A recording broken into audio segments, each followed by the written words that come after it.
Out of the many kinds of horror movies that crop up around this time of year, ghost movies are easily my favorite. From classics like The Orphanage and The Grudge to indie darlings like Hell House LLC and even cult sleepers like 13 Ghosts, I can't get enough of ghosts and haunted houses. Fortunately for me, the only media more in love with ghosts than movies is video games. Over the past 5 years, there's been an explosion of paranormal investigation games on places like Steam. I've put more time than I care to admit into so many of those games in that time. In fact, when this channel first started, that was most of the videos I posted. And yet I can't shake the feeling that this wonderful little horror subgenre is stagnating. So, to celebrate Halloween this year, I played several of my favorite entries and some new ones to see if I can figure out what they do well, what they could do better, and where we may see things go from here.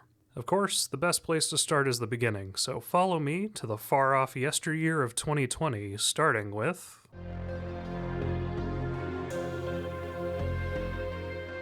Despite what it may look like, Phasmophobia was not the first ghost hunting game. Indie developers were messing around with the idea at least as early as 2018 with games like Apparition.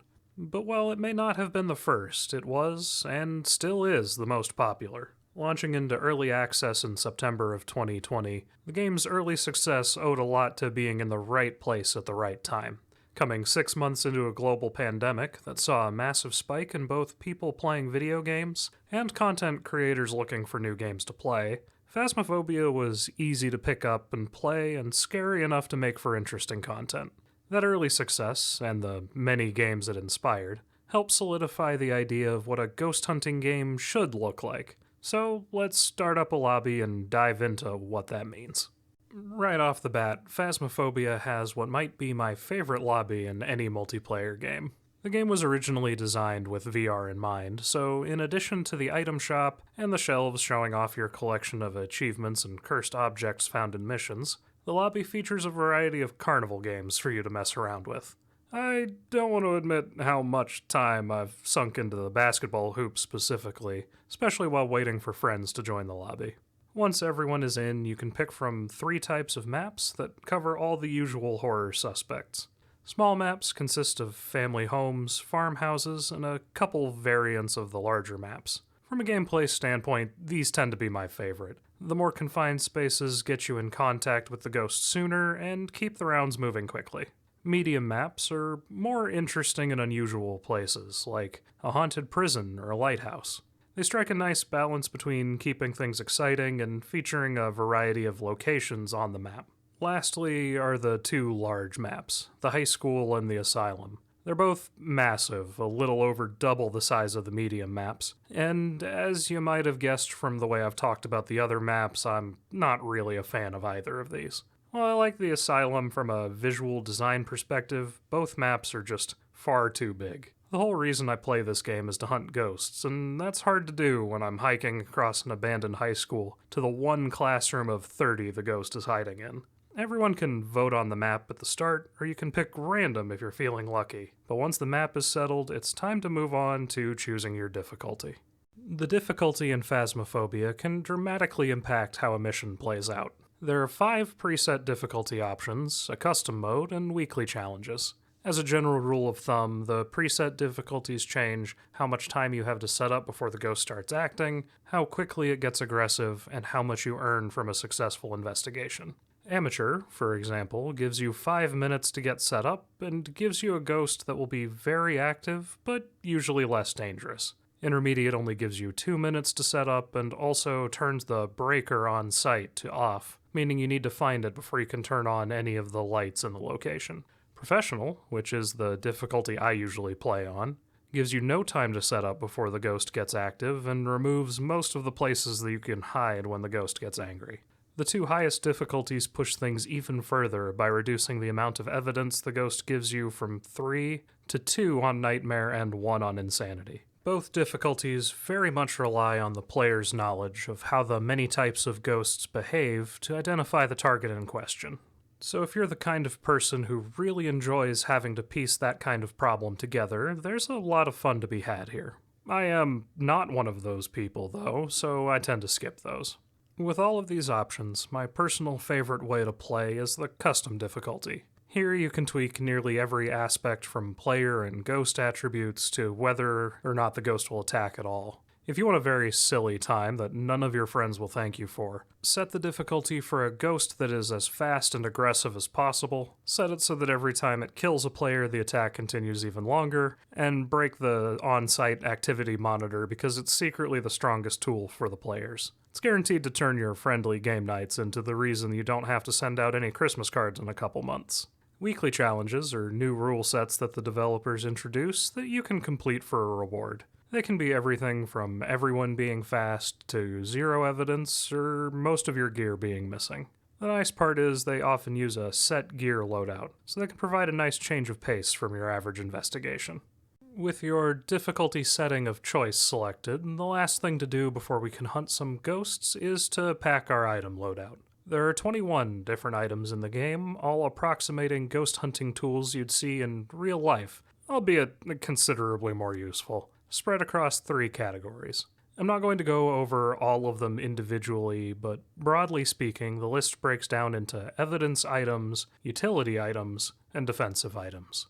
Evidence items like the EMF reader or the spirit box are used to gather evidence of what kind of ghost you're dealing with. Each ghost gives 3 types of evidence in a combination that's unique to them, and while it's certainly possible to figure it out from 1 or 2 pieces of evidence, you'll generally want all 3 to be certain. Utility items exist to make the process of gathering evidence easier or allow you to get more money from a mission. Some of them provide light so you can actually see what you're doing. Some of them are sensors or cameras that allow you to observe rooms remotely for ghost activity. And more recently, at least as of the time of this video, is the sound recorder that allows you to record paranormal sounds for a small reward. Lastly, the defensive items are the things that will hopefully keep you alive if you've been in the mission long enough for the ghost to get aggressive. Some of them, like the sanity meds or the crucifix, are preventative measures, either making it less likely the ghost will attack or using a charge to prevent it from attacking at all. Smudge sticks, on the other hand, are a last-ditch effort to save yourself if the ghost is bearing down on you. While the 3 categories might seem like broad, high-level generalizations, every game we'll be covering today features roughly the same type of items, so I find it's a useful way to keep things organized. The names and models may change, but the function is still the same. Now that all of our prep is done, it's time to actually head to the location. During the loading screen, all of the gear and up to 4 investigators are packed into the back of a moving truck and shipped to the map. You have some time to think through what to bring for your first trip into the place, as the ghost isn't active until you open the front door for the first time. Each player starts with 100 sanity, which drains over the course of the investigation. Though similar to the ghost, that doesn't start until you go into the place for the first time. So once you've gathered your selection of tools and mentally prepared yourself, it's time to start investigating. At this point, experience has taught me that everyone will immediately make the best decision you can in a horror movie and split up. Unlike your average horror movie character, though, we all remembered to pack a radio, by which I mean there's a global voice chat.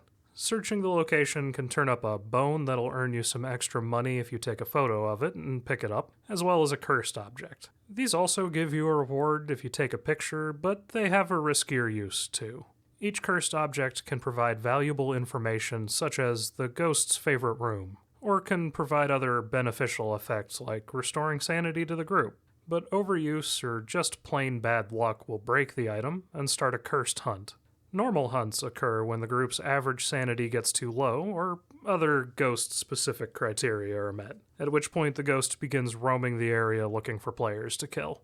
The duration of the hunt is determined by the map size and the difficulty, and there is a cooldown after which the ghost cannot hunt again.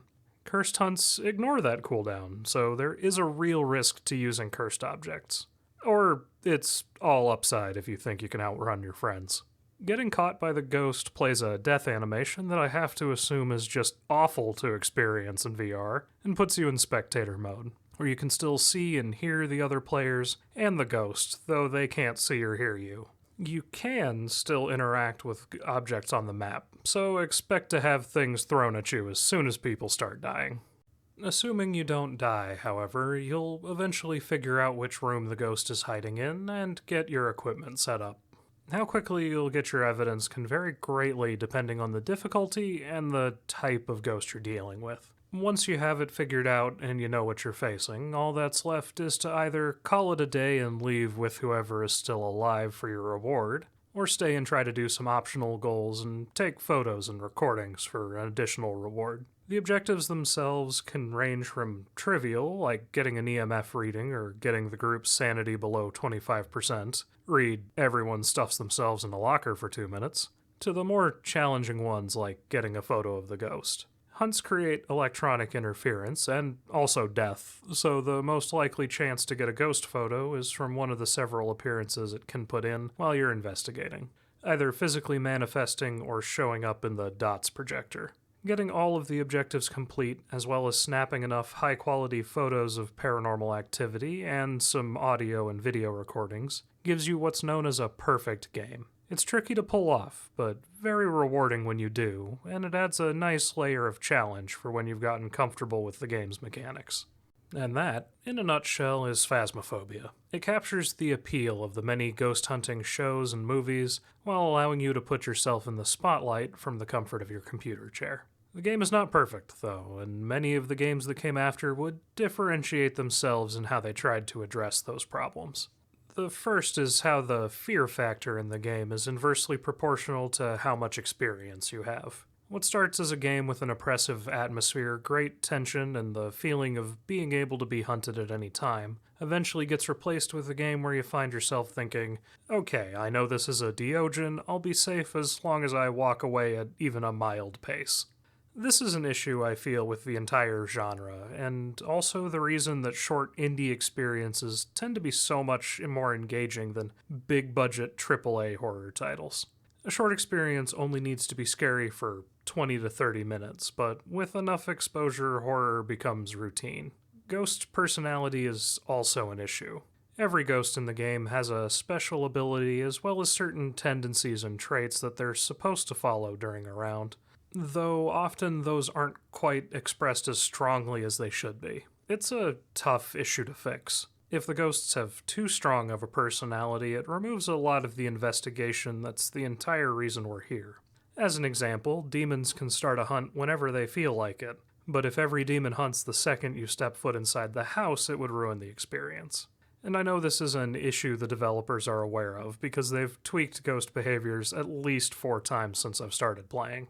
Of all the games on the list for today, this is the one that sees the most active development, so if you're looking for a fun co-op horror game to play with friends, or if you just want to constantly set off the tiger is attacking part of your brain, this is a good place to start. As you might expect, the immediate success of Phasmophobia back in 2020 led to a host of imitators, and new entries in the subgenre, including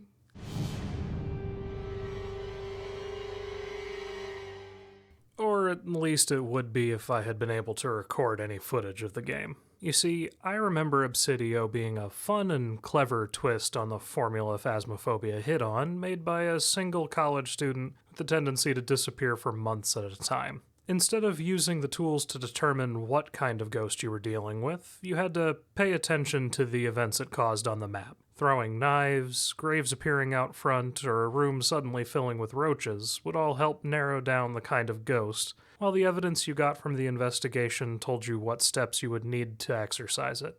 And it was with those memories and the desire to show off a cool solo-developed project that I always felt got unfairly, but understandably overlooked, that I fired up the game for the first time in about 2 years to record it.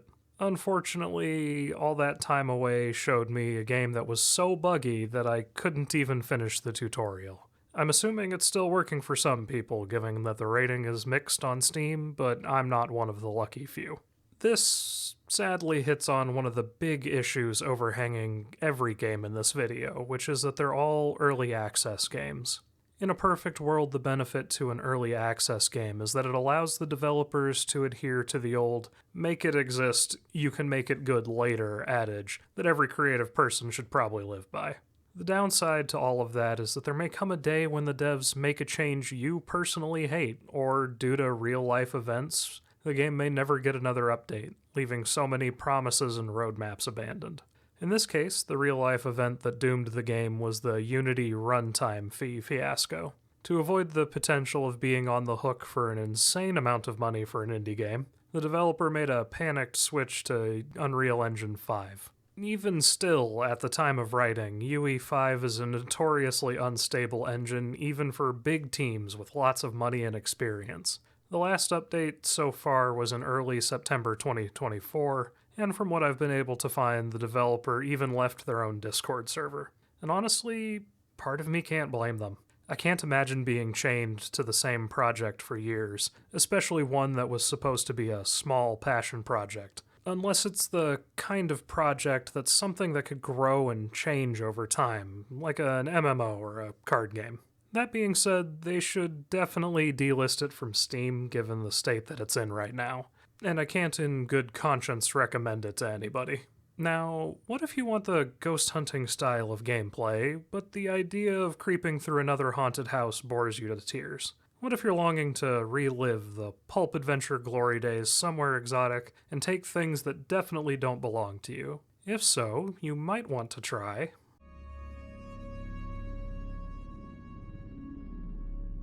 Forewarned is what you get when you decide that Tomb Raider would be significantly improved by being a horror game. You play as an archaeologist exploring some recently uncovered tombs in Egypt to see what new and exciting treasures can be dug up and put on display.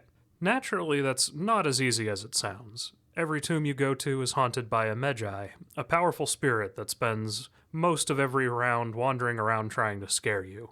Through some exploration, and by using a variety of tools, you narrow down your options on which Magi it is that haunts the tomb. And once you figure out who it is, their name is used to open a door to the inner sanctum. The sanctum is full of treasure, including the specific one you came to find. Grabbing it, though, causes the Magi to fully manifest, the front door to close, and the pace of the gameplay to shift completely. Instead of the slow and methodical exploration of the first half, the Magi is now actively hunting you while you search for the blue lever to open the front door and make your escape. Each of the Magi have their own special abilities that make that part difficult. The one I seem to roll more than any other, Deccan, is blind but has excellent hearing. Escaping from him and Nekref, who turns out all the lights and kills you if you stare at him for too long, requires patience and a little bit of luck that they don't just blunder into you. Others, like Talgor, who can only be seen through the tablet, and Rathos, who is faster than you but scared of fire, turn into a frantic search of the tomb. Your only hope with those is to find the lever before they inevitably catch you. My personal favorite of the bunch is Ufris. Ufris's mechanic is that it mimics a player, following around the first player it sees and attacking them after a certain amount of time has passed. This one I would hold up as the best mimic-type enemy in any of these games. It matches the appearance of one of the players in the game, which you wouldn't think would be an issue since having global chat means you should know where everyone is. Well, during the hunting phase, the only person able to use global chat is Ufris itself, which was something I did not remember being in the game, and it caught me completely off guard. There have been more than a few times over the hours my friends and I have put into the game where Ufris copied our designated person in the chair, and there really aren't words to describe the feeling when you stop to ask how they got down here shortly before being slam-dunked into the nearest dumpster. Of course, if the Magi were the only things you had to deal with, the game wouldn't be much to talk about. Like any good tomb worth raiding, every map is riddled with traps and a handful of puzzles. You'll have to contend with all sorts of crushers, dart traps, spinning blades, and even the occasional boulder trap. Most of the time they aren't too bad, but they do not turn off when the Magi manifests, so they are always something you have to worry about. The puzzles come in a surprisingly wide variety. Most of the ones you'll find are things like a room full of dart traps and spikes in the floor that you want to navigate safely, but even if you don't quite manage it, you'll usually only walk away with a bit of damage. Or a lot of damage if you're playing on a higher difficulty. Those will usually reward you with a lot of money you can use to buy new gear, and even lore pages explaining the origins of the Magi. Deeper in the tomb, you'll find other, much more creative puzzles. They can range from the fun ones like matching a pattern of stars on the ceiling, or placing library books on the shelves while the local librarian has what I feel is a perfectly understandable reaction to the extremely frustrating, like searching for tiny buttons that don't appear until you mouse over them precisely. Also, there's a spike wall that's eager to make your acquaintance. These puzzles are required for the alternate ending to every mission. Rather than escape, you can choose to stay in the tomb longer, gather all the canopic jars that are scattered across the map, and try to banish the Magi for good, or at least till the next round. Banishing requires you to solve a puzzle while a pack of the Magi's servants try to destroy the ritual table. It's a frantic game of King of the Hill that only suffers, in my experience, from being poorly explained. The only attempt we were able to make ended quickly when we couldn't figure out exactly where the game wanted the symbol to be until just before the table broke. This is definitely a problem, but it's also the kind of problem that's only an issue once. The second time you run into a puzzle like this, you are not going to miss what you need to do. Besides the Magi and the traps, there is another threat that you need to contend with while you're exploring the tomb. The tombs are rife with all sorts of animal life, which is to say the very aggressive kind that more often than not is poisonous. Snakes, spiders, crocodiles, and even a variety of sandworm haunt the halls of the tombs. For the snakes and spiders, having to deal with them is the cost of looking in the wrong place or solving certain puzzles. Once released, they'll run around the tomb and bite any hapless explorers unlucky enough to come in contact with them. The crocodiles and sandworms, however, spawn in naturally and exist purely to ruin your day whenever you let your guard down. They can be warded off with a torch, so you do have some form of defense, but I've died to them many times. There are also the zealots of Akar to deal with, and the zealots are probably the best example of the strengths and weaknesses of an early access game. You see, when the Zealots update first launched, it felt like every round was a constant slog of warding off Zealot attacks, while not being able to make much progress, because after you drove the first one off, another had already spawned around the corner and was sprinting towards your location. It was bad enough that my friends and I actually quit playing the game entirely until it was time to record footage for this video.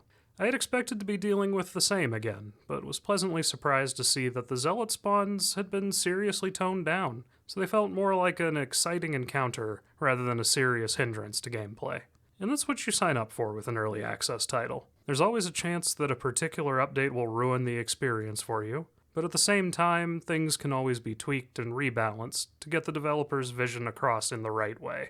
Of the games in this video, I think this one is up with Phasmophobia in terms of being feature complete. If this one seems interesting to you, and especially if you have some like-minded friends to spend some time with, there's a lot of fun to be had here. And if you're really looking for a game to grind, try obtaining and unlocking all of the lore pages. I gave it an attempt once upon a time, but it ended up being too much for me. But what if you don't want a multiplayer game? What if you'd rather deal with an actual ghost instead of another person?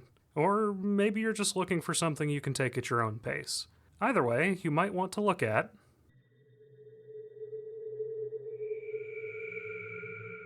Conrad Stevenson's Paranormal PI is a mouthful. It is also a single-player take on the ghost hunting subgenre, which makes it fairly unique from what I've been able to find. You step into the shoes of Conrad, a paranormal private investigator taking on his first clients. The game aims to be a more realistic, grounded take on ghost hunting, which means that it has the most in-depth investigation mechanics of the bunch. Each location is haunted by multiple ghosts, and the email that Conrad receives for each location details a little bit about each of them. The interesting thing is that it's never enough to get any individual ghost to spawn. You need to comb through the supplementary material on the location, as well as go to the place and search for more clues. Each clue you add in at the start of the investigation increases how active that particular ghost is. So until you have enough evidence that a certain ghost is there, it won't even spawn in for you. The whole process adds a real feeling that you are actually researching the ghosts you're trying to find evidence of, which helps the game stand out among the crowd in the genre. Once you've located your ghost of choice, all that's left is to collect the evidence you need. Typically, you need 2 temperature readings, 2 EMF readings, 2 audio recordings, and a photo of the ghost to close out a case to the client's satisfaction. This is not as easy as it may sound. Sometimes a cold spot in a house is just a cold spot. Electronics and light switches can give off misleading EMF readings. The timing for ghost audio can be tricky, leading to missing the recording, and sometimes ghosts can be stubborn and give the same line multiple times in a row. Getting a photo of the ghost can also be a challenge if it's a ghost that doesn't like showing up. The game wants you to be patient and diligent in getting your evidence, so it's a much slower pace of gameplay compared to its contemporaries. Sometimes too slow, in my opinion, as a certain ghost at the second house showed up once 5 minutes into the investigation and then proceeded to not put in another appearance for 2 hours. Even your less stubborn investigations can easily hit the hour mark. This isn't a game intended to be played in small bursts. It's much more a game that you play when you're bundled up on a cold fall night, when you're just looking to lose yourself in something seasonally appropriate. While it's a matter of personal taste whether the long investigations are going to appeal to you or not, the game does have one massive, glaring flaw for a ghost hunting game. It is not scary. You may not notice at first as you're settling into the gameplay loop. The individual maps can have some good ambiance, and you know that there are ghosts to find. You very quickly realize, however, that there is just no threat to you at all. None of the ghosts, except for the demon, can do anything to you, and that one just takes away a bit of your evidence, something I have yet to have happen to me. Now, this is probably a place where the developer's vision clashes with player expectation. The dev wanted to make a realistic ghost investigation game, and I come to these partly for the investigation, but mostly because I like being comfortably scared. This is ultimately the dev's project, and I prefer that they make a game that they want to, rather than try to pander to my specific tastes, but the fact that there is no real friction in the game did kill my enthusiasm for it. I can't imagine I'll be coming back to this anytime soon, and from what I can find, the developers themselves consider this game complete, meaning no new content or updates aside from bug fixes. That makes this one kind of hard to recommend from me unless you really want to dig into the investigative side of things. So if that thing's your thing, you'll probably enjoy this one quite a bit. That being said, there's a different game that scratches the same itch that I'd recommend over this one that's featured on this very channel quite a few times in the early days. That being...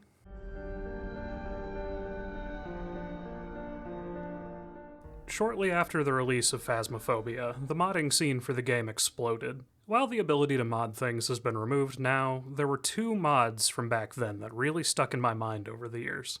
The first was the mod that allowed up to 8 players per lobby, which I really wish would come back to the game in some form. I have too many friends that enjoy the game for us all to play at once, and while that wouldn't quite solve the issue, it would definitely help. Besides, there's something hilarious about storming the small maps with entirely too many players. The other mod that really stuck out to me was one that allowed you to set which kind of ghost you would get. I always thought it was odd, because figuring out what kind of ghost you have is the entire point of Phasmophobia. Well, Remnant Records is one of 2 games I've played that allows you to pick the ghost yourself, because it does not care. In this game, what you're going against matters so much less than how you have to deal with it. Unlike just about every other game we've talked about so far, Remnant Records is focused on exorcising the ghost. To do that, you have to explore the location looking for notes detailing the ghost's life and the lead up to their death. Usually you get a mix of how things were at the start, where things started going wrong, and their last message before their untimely death. The added context makes all the notes sad, but some of them can be downright tragic, especially for child ghosts. Each of the notes corresponds to an item you can find somewhere in the house, which you need to take back to the seance board that's usually located somewhere near the front door. Once you think you have enough items, you can attempt to start the exorcism. Items that match the notes will show as blue, while incorrect items will show as red. These increase or decrease your exorcism accuracy, and you need to hit a certain threshold to start the exorcism. Items that are related to the ghost, but not related to the notes, show up as white and have a lessened impact. Failing to start the exorcism angers the ghost, causing it to attack immediately, but succeeding starts an event that varies depending on what kind of ghost it is. If you complete the event or wait it out on the lower difficulties, you can leave, earning experience towards leveling up your account and the role you played. Your account level determines which maps, ghosts, and special conditions you'll run into, while your role level allows you to unlock new perks to help in your investigations. There are 4 roles in the game: the bodyguard, the electrician, the cartomancer, and the medium. The bodyguard is the muscle of the group. Most doors you sprint into will break, making you the closest thing the group has to a skeleton key. But you can also knock down ghosts that are attacking other players, and even revive someone who dies once. The electrician is probably the weakest of the bunch, with a stronger flashlight and the ability to fix the breaker faster than other roles. The role's strongest ability is probably the one that allows you to deploy 3 floodlights that aren't tied to the breaker, but there aren't really any maps that allow you to take advantage of that. The Cartomancer is the most flexible role, coming with a deck of cards that can provide a variety of advantages.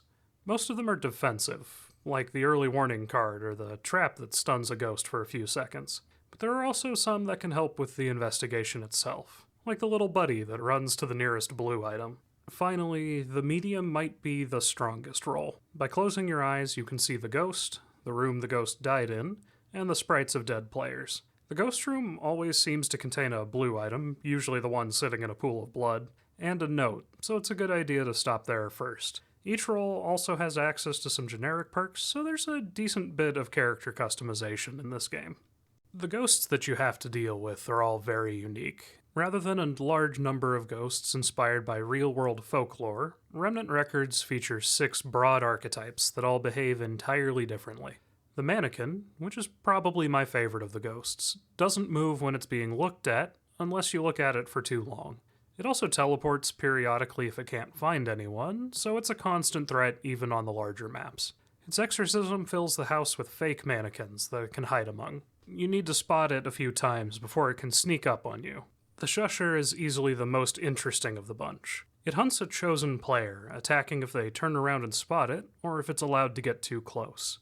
If someone else sees it first, it silences them, meaning even the local voice chat gets muted while the Shusher stalks its prey. For its exorcism, everyone gets muted and teleported to random places on the map. The Shusher begins patrolling, attacking any player it sees, while players have to charge up certain points by standing on them. They're usually out in the open, making them risky, but dead players can help. The Runner is easily the most annoying ghost in the game. It's the only one that spawns at the start of a round, and you can wake it up by making too much noise or touching it. It's fast but blind, so you have to sneak around the place without drawing its attention. Its exorcism requires a single player to hit a series of bells consecutively. If they get attacked or can't complete it in time, you have to start from the beginning. The bells make enough noise to attract the Runner almost no matter where it is on the map, and in my experience they tend to spawn in enclosed spaces where you can't escape the thing after you call it. I turn this ghost off whenever I'm setting up a game. The Orphan is a small child who doesn't like lights or loud noises, so if you know an orphan is around, stop talking and turn off your flashlight. A lot of your rounds against an orphan look like this. If you do anger it, it'll start crying, at which point you need to find its stuffed animal and hand it to it to calm the poor child down. Otherwise, it'll scream and teleport to the nearest player, attacking them immediately. Its exorcism is a game of hide and seek, which is my second favorite, though I'm not a huge fan of the investigation phase. The reflection might be the creepiest of the bunch. You'll figure out you have a reflection the first time someone looks at a mirror and gets dragged into it. That player will have to find their way to an exit in the mirror world, while the reflection slowly hunts them through it. The reflection's exorcism scatters a bunch of shards around the map that you need to pick up. The ghost is attacking during this, but the only way you can see it is through the mirror fragment that gets pulled up on your screen. Lastly is the Anomaly, which is the reverse of the Orphan in that it has a great investigation phase and an abysmal exorcism. The Anomaly can only manifest in a lit room, so it spends the investigation phase turning on as many lights as possible before sprinting towards a player. If it makes contact, it takes over that player, putting a filter over their local voice chat and causing them to try to attack the nearest other player. It's a very fun idea that makes the first half of the round with an Anomaly very exciting. Unfortunately, I can't say the same for the exorcism. The Anomaly puts everyone's hearts into overdrive. You only have a brief time to grab the Anomaly's shards before the whole group dies of a simultaneous heart attack. For some reason, these shards are black in an already dark environment and spawn in one at a time, possibly including rooms you've already checked. With as short of a timer as they give you, I've yet to manage a successful exorcism against an Anomaly.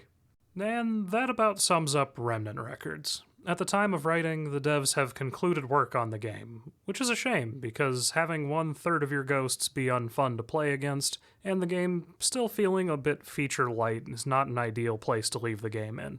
Also, the devs did some fun community activities like holding open submissions for notes. Local hero and friend of the channel, Good Sir Reginald, even made it into the credits, albeit under a different name. My understanding from being in the Discord around the time of the 1.0 release is that the devs ran out of money and needed to work on other things. And, that's okay.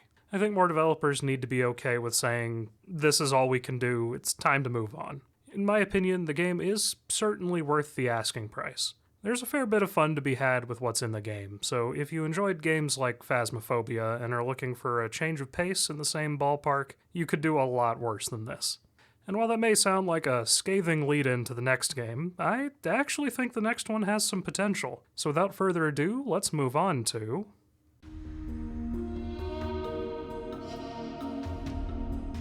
Demonologist is the first of 2 games I played for the first time for this video.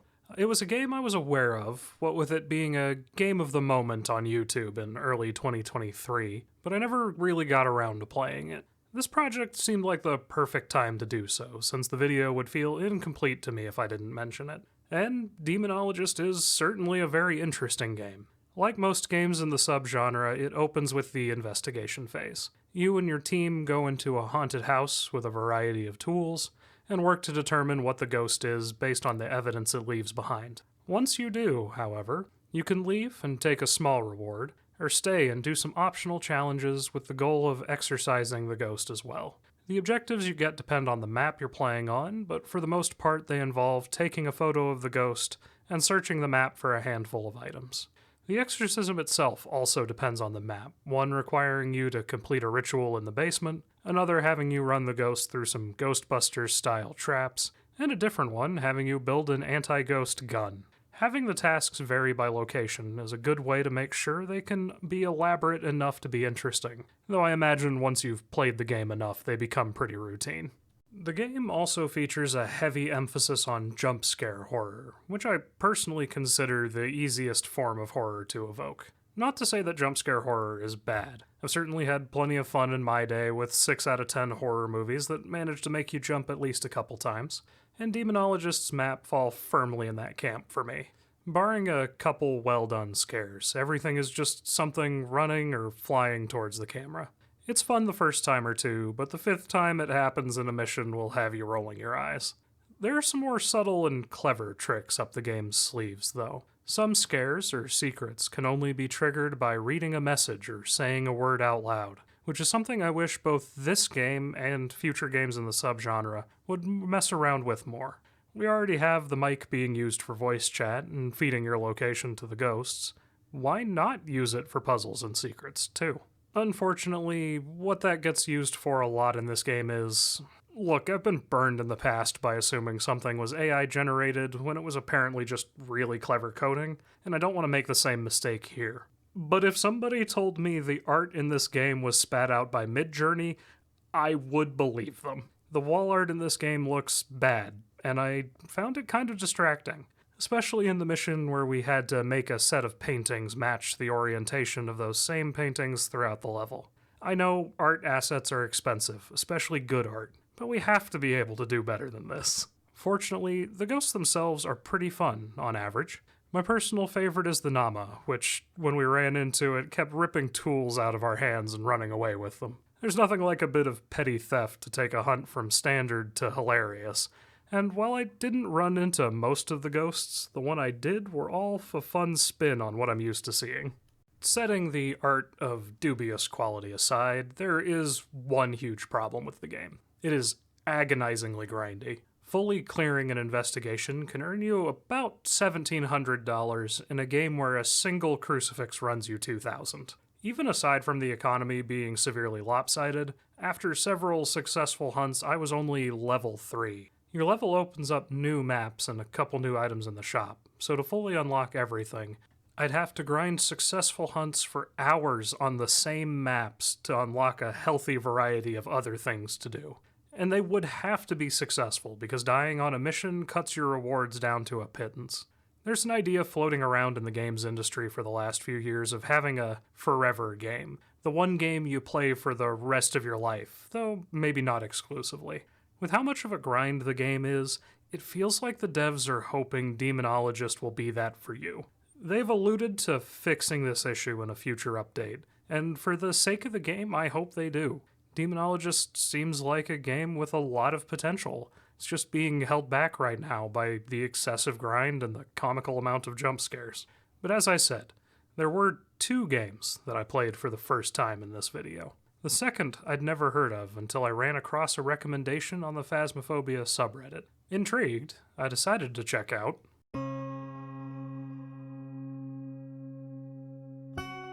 On top of having the funniest title out of any game in this video, This Is a Ghost almost had the distinction of being a game I dropped within 5 minutes of starting it up. To say that this game has a lot going on would be an understatement. You have your typical Phasmophobia-style mechanics of using a variety of tools to determine what kind of ghost you're dealing with, but you also need to figure out the ghost's name, the year and method of their death, and even what their personality is. And the last bit of information is important because your ultimate goal is to shoot the ghost with a gun. That you load with ammunition determined by the ghost type and personality. Now, I'm certainly no exorcism expert, but I can't imagine the Catholic Church sanctioning a priest wandering into haunted houses with a 12 gauge and a bag of salt, but it does make for a fun little gameplay loop once you get the hang of it. Unfortunately, the tutorial throws everything at you all at once, which was quite overwhelming until I got a real mission under my belt.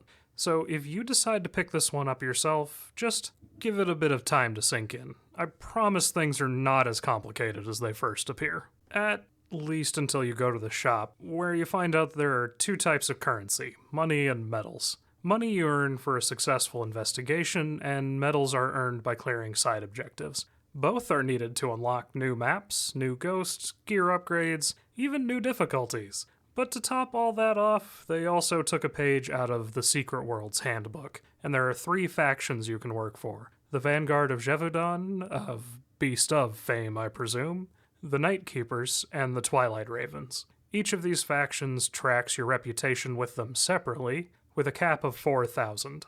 At least I assume it's a cap, and not how much you need to go from the first level to the second. Unfortunately, you get about 100 reputation points and $200 per mission, so this is another game that seems to expect tens of hours of grinding out of the player. Money does get a difficulty multiplier, though, so I think the best plan is to set your faction to the Twilight Ravens, win 13 missions to unlock medium difficulty, and then grind out however much you need for hard. Having a faction system like this is an interesting idea, but I wish there were some actual lore or reason behind it, beyond needing to cozy up to a faction just to unlock the ability to sprint forever once the spirit is banished. Sadly, needing to grind that much runs into another problem that quickly became apparent when I was playing the game. It is just far too easy on easy difficulty to stay engaging. It took exactly half of one mission for me to realize your ideal strategy to dealing with the ghosts was to hole up in a corner behind the rune that would trap the ghost for a few seconds, use the in-game talk feature to aggravate the ghost, then shoot it when it inevitably blundered into the rune trying to kill you. Things may work differently on a higher difficulty, but on easy I had a 100% success rate with this plan. And because of the sheer amount of grinding that I would need to do to even unlock medium difficulty, I doubt I'll ever know. Maybe on hard, the ghosts are clever and attack from different angles or don't give you enough time to properly set up before they attack, but on easy, they're just a non-issue. Like Conrad Stevenson's, the lack of friction keeps the game from being compelling for me. I do think this one has a lot of potential, but if I were the game developer, I'd take it back to the drawing board, tighten the focus up a bit, and overhaul the economy so that the average player has a chance to see the best parts of the game. Now, we're down to only one game remaining, and I've saved the best, from a certain point of view, for last. If you've been around long enough, you already know what's coming, so enough with the suspense, let's dive on into...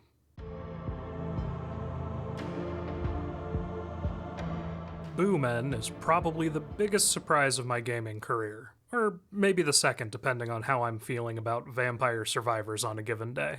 On the surface, the game is a brain-dead acid flip designed to take advantage of the sudden surge in popularity of ghost games. And it is definitely that. It is so much so that the entire gameplay loop is handing players a piece of paper with a list of 8 or so items on it and telling them, good luck. And yet, it is also the scariest game on the list, in my opinion. I think a lot of that has to do with what kept Demonologist from being scary for me. When you're constantly on edge or have jump scares thrown in your face at every moment, it becomes routine. You stop noticing it as your mind adjusts to the constant presence of those elements. But in Bootmen, you aren't constantly being exposed to those things. Until the breaker goes down for the first time, there is no threat to you at all. So you busy yourself looking for that stupid police box. And I swear it was around here last time, but I've checked everywhere and I can't find it. And also, what does the stack of records look like again? But then the lights die and you're stuck with the glow stick. And you just heard the sound of rattling bones, or there's a pair of eyes staring back at you from the shadows, or suddenly you're surrounded by mannequins and one of them's moving. There's something about that switch that just bypasses the logical part of my brain, and suddenly every shadow is a threat. So you start spinning around, looking to get away from the ghost. But you still need to pick up the rest of the items, and the ghosts are all pretty slow, so it's probably safe for now. Before you know it, you've dropped your guard a little too much, and the worst Chainsaw Man cosplay ever is making its way to your location at full speed. I don't know if Boomen is a good game from most angles. In fact, I'd be willing to put good money on the answer being no. But it is a game that knows what it wants to be, and zeroes in on that the best way it can. So at least in that one way, it is definitely a good game. If you have some friends and want to spend an hour or two screaming your lungs out, I can't recommend Boomen enough. It's incredibly silly and equally terrifying. Besides, what other game allows you to throw your friends to 7 ghosts at once? So now that we've gotten to the end of the list, I feel like I have a much better understanding of the ghost hunting subgenre than I did at the start. It's seen a bit of success, it has a lot of potential, but I can't help but feel we're still waiting for its Bloodborne moment. You may be asking yourself what I mean by that. Dark Souls, when it came out, was a great game and very unique in its time. It inspired several imitators, but the game that really pushed the Souls-like genre forward and showed how much more it could be was Bloodborne. All of a sudden, it didn't just need to be a dark European fantasy about the inevitable heat death of the universe. A Souls-like could be cosmic horror, it could be sci-fi, it could even be a weird but excellent retelling of a famous fairy tale. At some point in the future, I think we're going to get a ghost hunting game that manages to break away from the Phasmophobia mold in a big way while staying true to the subgenre's roots. I don't know where or when, but I can promise you I will be there to play it when it happens. Thanks for watching.